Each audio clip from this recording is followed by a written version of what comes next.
Deirdre, hello, my name is Kevin, and I am the Dapper Man, and I believe it's time to make another black and white movie review. I love black and white movies, I can't help it, I have to do it. So I am going to be talking about the 2013 film, which is directed by Alexander Payne, and that movie is called Nebraska. Nebraska is a film by Alexander Payne. He directed movies like About Schmidt, he directed The Descendants, and Sideways, which I never watched any of those three movies. I cannot tell you a single idle thing about those movies. I mean, I know of the movies, I know who starred in them and everything else, but I never watched them, so I can't tell you anything about the movies. But I can tell you about this one. It stars a very elderly and well-acted, a film legend, and the movie for Hollywood actors, and that's Bruce Dern. It also stars Will Forte, who is very well known in comedy, especially for Saturday Night Live. It also stars June Squibb. It has Bob Odenkirk, and it also has another, more like a television actor legend, Stacy Keach. Now, since this film has been presented in black and white, I believe it's only fair if I do the review in black and white because I absolutely love black and white. It is my favorite form of photography. It's my favorite form of watching movies, unless it's certain movies like what I've watched, like Mad Max Fury Road. Even though that was done in black and white, it's so much better in color. I'm sorry, people can fight and argue with me. I'm just going to say Mad Max Fury Road is so much better in color. For some reason, that was a topic that was brought up with somebody. I don't know why. Just figured I should let you know that. Anyhow, this film was made for $13 million and it decently made its money back. It made double, which is good. That means it's like a passable grade for films, because usually if you're making double, then you just pass it. If you're making more, it's usually a sequel, or it's just money in the bank for movie studios. Now, there's an actor in this movie that you may not know of his name, but if you've seen him in character and you've seen what he played in, you know exactly who I'm talking about. The actor's name is Devin Rattray, but he was well known as Buzz in Home Alone. Yes, that actor now is a full adult. He stars in this movie, and he has a great role in this movie. Small role, but still great to see. So to basically just start off and telling you exactly what this movie is about. It is about a very elderly man who's coming toward the end of his life, his time. His name is Woody Grant. He is a father and a husband, and he is a little bit senile, if you want to say. Maybe he has Alzheimer's. Maybe he just forgets a lot. There's probably a lot of things that happen in his life, the reason why. But he just got a letter in the mail, and that letter told him that he just won $1 million.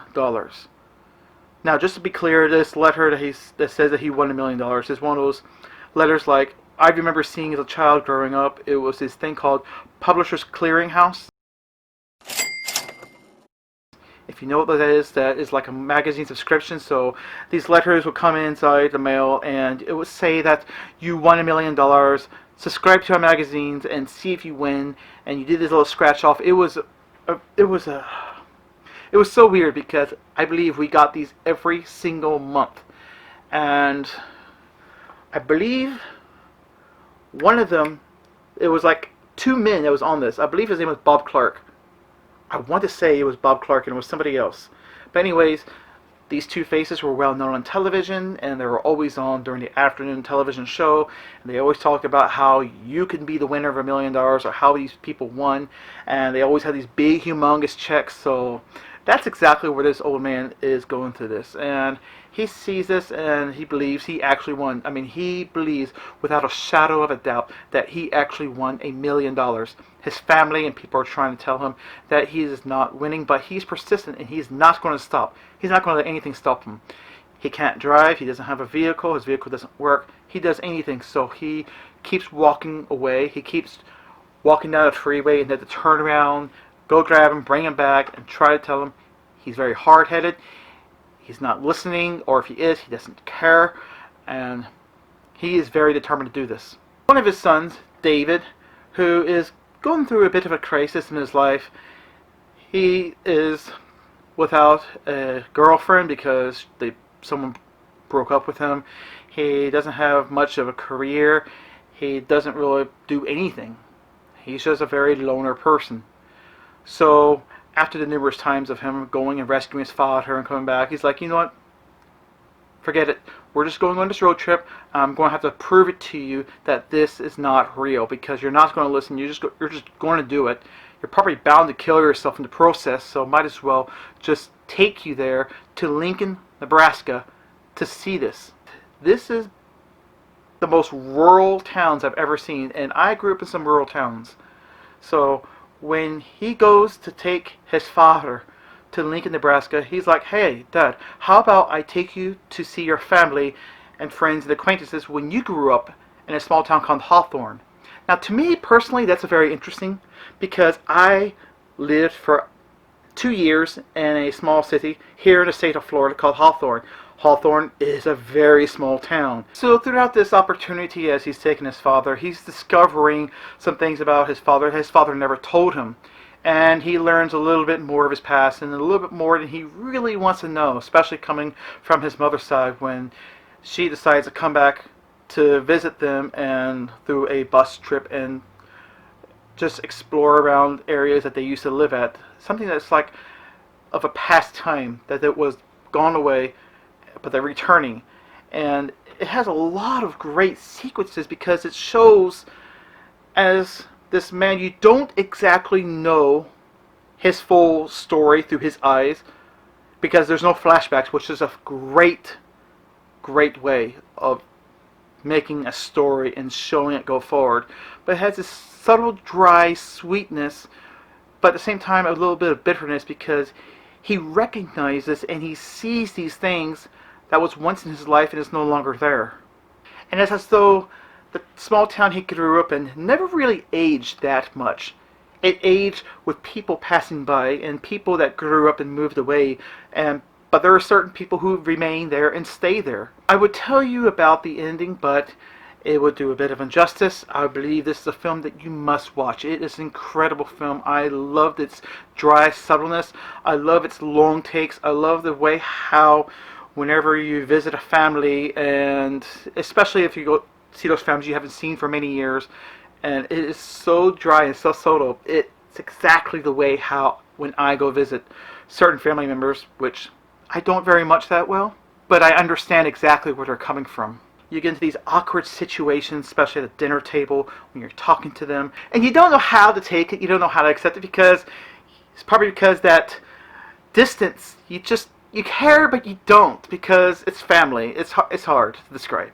My biggest drawing into this movie was the chemistry that was between Bruce Dern and Will Forte. Will Forte always did these crazy antics in comedy, which I never really was too fond over. It's pretty much like how when I watch Will Ferrell. Will Ferrell can play a very great, straight, to the point guy, but I kind of like his style for craziness in comedy.